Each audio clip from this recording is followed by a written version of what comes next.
दोस्तों स्वागत है आप सभी का आपके अपने YouTube चैनल जनसेवा विद नवनीत पर। उत्तर प्रदेश सरकार द्वारा ग्राम पंचायतों में की जा रही 58,000 से अधिक पंचायत सहायकों की भर्ती के संबंध में एक बड़ी जानकारी देखने के लिए मिल रही है। इसमें भी पहले आओ पहले पाओ की योजना लागू होगी। इस संबंध में नियम क्या कहता है आपको जानकारी देने वाले हैं। साथ ही आपको बताने वाले हैं कि अगर दो व्यक्तियों की मेरिट समान होती है उस स्थिति में किस प्रकार से फैसला किया जाएगा। साथ ही एक बड़ी जानकारी देखने के लिए मिल रही है चयन से संबंधित। सब लोग बोल रहे थे कि ग्राम प्रधान को चयन करना है, लेकिन यहाँ पर जानकारी देखने के लिए मिल रही है, बताया जा रहा है इनका फैसला ही अंतिम फैसला होगा। सभी अपडेट को एक एक करके हम आपको पंचायत सहायक की भर्ती से जुड़ी हुई देने वाले हैं। तो दोस्तों बने रहिए हमारे साथ और देखते रहिए इस वीडियो को अंत तक। छोटा सा आग्रह हमेशा की तरह आपसे करना चाहेंगे, चैनल पर नए हैं तो चैनल को सब्सक्राइब कर लीजिए। जानकारी अगर आपको अच्छी लगती है तो वीडियो को लाइक और शेयर कर दिया करिए। तो दोस्तों जैसा कि आपको पता है उत्तर प्रदेश में 58,000 से अधिक पंचायत सहायकों की भर्ती की जा रही है। काफी लोगों ने आवेदन भी कर दिए हैं, लेकिन अभी भी कुछ लोगों को इस संबंध में नियम स्पष्ट नहीं हो पा रहे हैं। वो लोग इस संबंध में स्पष्ट नियमों को जानना चाहते हैं। इस संबंध में एक जानकारी देखने के लिए मिल रही है न्यूज के माध्यम से। इसको अगर आप पूरा पढ़ लेंगे तो आपको सारे नियम क्लियर हो जाएंगे। यहाँ जानकारी दी गई है अमर उजाला के माध्यम से। यहाँ देख लीजिए, इन दिनों उत्तर प्रदेश के प्रत्येक ग्राम पंचायत में पंचायत सहायक कम डाटा एंट्री ऑपरेटर के पदों पर भर्ती की जा रही है। इसके लिए 2 अगस्त से आवेदन प्रक्रिया की शुरुआत कर दी गई है। इस संबंध में आपको जानकारी पहले से ही है, जो कि 17 अगस्त तक जारी रहेगी। यानी कि अंतिम तिथि जो निर्धारित की गई है आवेदन पत्र को जमा करने की, आप 17 अगस्त तक आवेदन पत्र को जमा कर सकते हैं।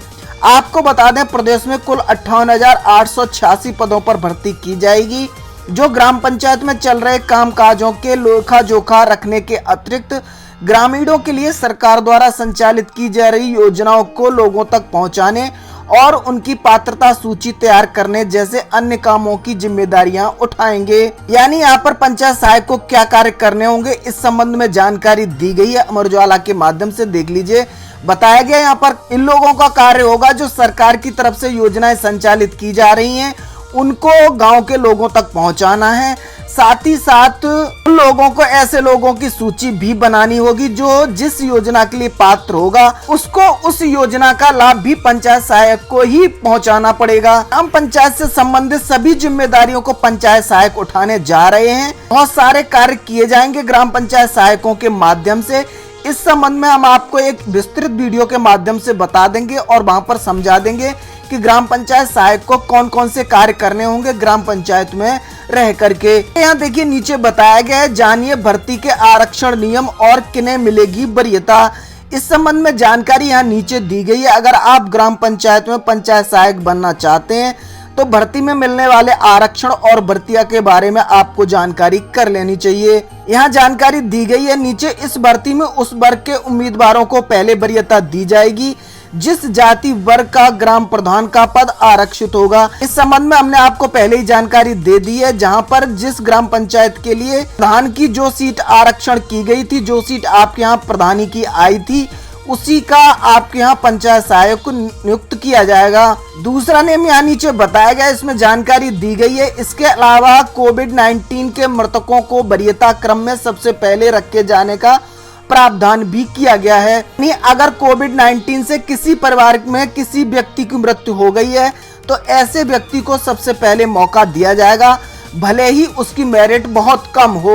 यानी सीधी सी बात यह है कि अगर कोई कोविड-19 से पीड़ित फैमिली का व्यक्ति इस पद के लिए निर्धारित की गई शैक्षिक योग्यता इंटरमीडिएट पास है और उसकी आयु 18 से 40 साल के बीच में है तो उसका चयन पक्का है। आगे बढ़ लेते हैं और आपको बताते हैं कि किस प्रकार से इस भर्ती में भी, यानी पंचायत सहायक की भर्ती में भी आपको पहले आवेदन करने का लाभ मिल सकता है। यानी इस भर्ती में भी पहले आओ पहले पाओ के आधार पर नियुक्ति की जा सकती है। तो आपको किस प्रकार से लाभ मिलेगा उसके लिए आपको इस नियम को समझना पड़ेगा।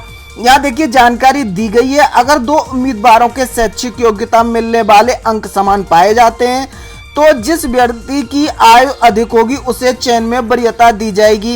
इस संबंध में काफी लोगों के सवाल आ रहे थे कि सर अगर 2 लोगों की मेरिट समान निकलती है, यानी दोनों व्यक्तियों के अंक समान होते हैं, तो उस स्थिति में किसका चयन किया जाएगा।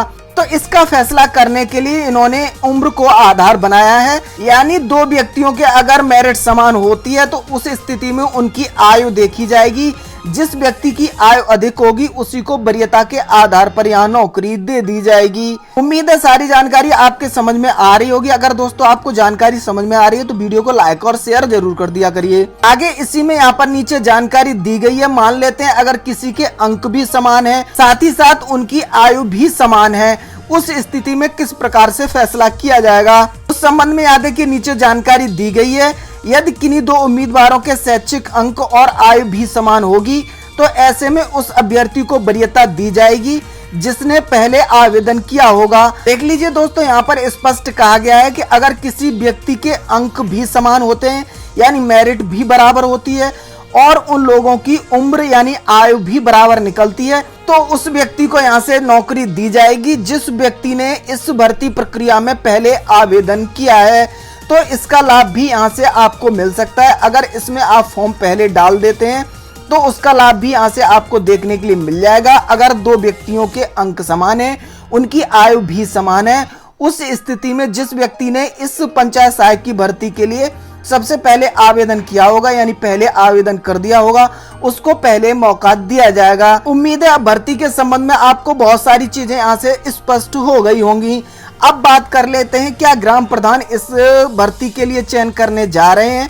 प्रधान का फैसला ही अंतिम फैसला होने जा रहा है, वही सिलेक्शन प्रक्रिया का मुखिया होने जा रहा है। क्या जानकारी इस संबंध में देखने के लिए मिल रही है तो यहाँ देख लीजिए नीचे जानकारी दी गई है। यहाँ पे स्पष्ट कहा गया है इसके अलावा जिला अधिकारी के द्वारा निर्धारित की गई कमेटी द्वारा किया गया निर्णय ही अंतिम रूप से मान्य होगा। यहाँ पर स्पष्ट किया गया है जो जिला अधिकारी महोदय की अध्यक्षता वाली समिति है वही अंतिम रूप से पंचायत सहायक का चयन करेगी। साथ ही एक सवाल देखने के लिए मिल रहा था, काफी अभ्यर्थी बोल रहे थे सर डॉक्यूमेंट्स को सेल्फ अटेस्ट करना जरूरी है या नहीं है, तो इस संबंध में भी जानकारी देखने के लिए मिल रही है। आप लोगों को बता दें, आप लोगों को सभी डॉक्यूमेंट्स को, जो भी डॉक्यूमेंट्स आप अपने आवेदन पत्र के साथ लगा रहे हैं उनको आपको अनिवार्य रूप से सेल्फ अटेस्ट करना होगा। प्रत्येक डॉक्यूमेंट पर आपको अपने सिग्नेचर करने होंगे। साथ ही इस संबंध में एक और बड़ा सवाल देखने के लिए मिल रहा था कि सर इसकी भर्ती जो है की जा रही है वो कितने समय के लिए की जा रही है, यानी पंचायत सहायक कितने समय तक अपने पद पर कार्य कर सकेंगे। यानी इन पदों पर जो भर्तियां की जा रही हैं पंचायत सहायकों के पदों पर, तो वो स्थायी रूप से इनको नियुक्ति दी जाएगी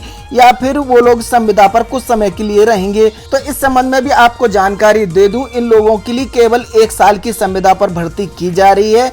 उसके बाद इनके कामकाज को देखा जाएगा, अगर संतोषजनक पाया जाता है तो उसको 2 साल के लिए और बढ़ाया जा सकता है। कुल मिलाकर इस पद पर आप 3 साल के लिए कार्य कर सकते हैं।